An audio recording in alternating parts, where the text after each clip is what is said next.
Well, he has immense power, but this is a different situation. This speaker has lost the respect of the conference. And it's not out there in the public for everyone to see because we're trying to hold it together and we're trying to win on November 5th.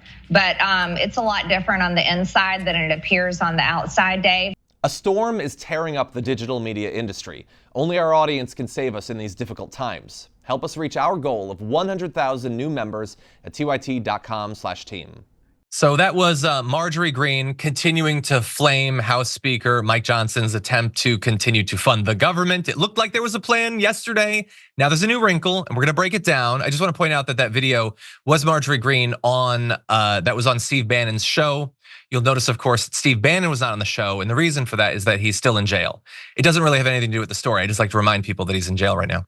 But anyway, so the House Rules Committee basically put at least a temporary kibosh on the bipartisan deal that Mike Johnson had negotiated with Chuck Schumer to do a clean continuing resolution for 3 whole months of government. What a treat.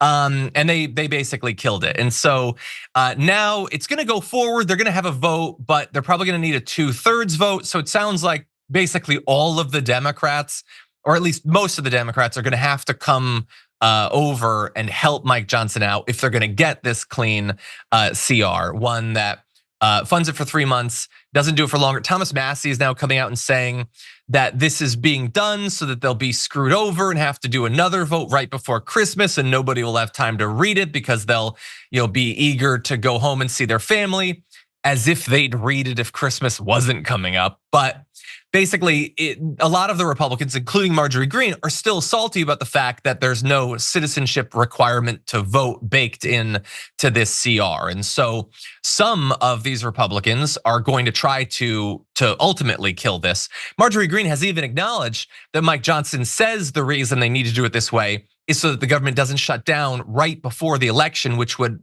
almost undoubtedly hurt the Republicans. And she seems to understand that. She's referenced it in her tweets, but she doesn't seem to care. She somehow thinks either the Democrats will get blamed for it, which doesn't seem to be the case, or no, they can somehow get not only the House, but also the Senate to vote through the SAVE Act, the citizenship requirement, which I'm not a mathematician, but I just don't think the numbers are there. Garrison, what do you make of this little fight?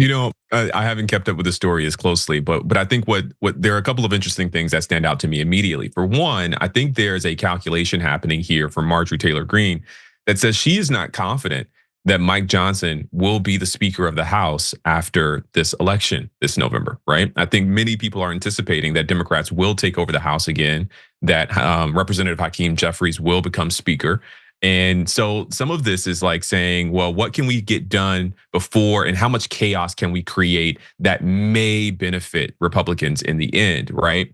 Perhaps Democrats will be blamed if the government shuts down just before the election. Perhaps they'll be able to message in a way that blames Joe Biden. But I think that at this stage, so many Americans are plugged into politics. I mean, I'm sure views on this show are up. I know it's certainly true that folks are watching TV and the news and figuring out what's going on. And so it feels to me that most Americans will be able to see straight through that, and they won't be able to message that this is the problem, that this is a problem caused by Democrats. And so I don't think that would work. And so I think Mike Johnson's making a very important and smart decision to keep funding the government. It's insane that that's a compliment I can give.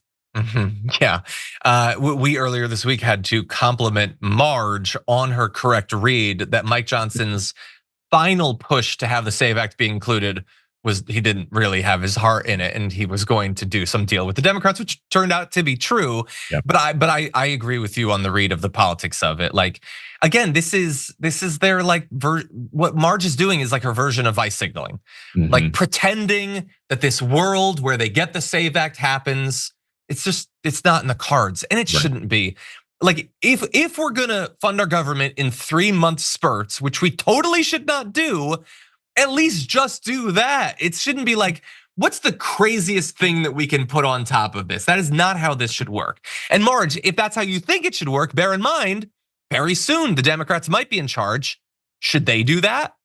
Should they put the Green New Deal on a CR? Should they put Mandatory Spanish lessons or something. Like, what could they put that would freak you out? No, this is no way to run a government.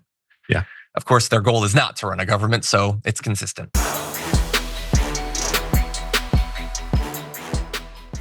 When you click the join button and become a tier 2 member, you get access to all of our weekly top 10 lists. What are you waiting for?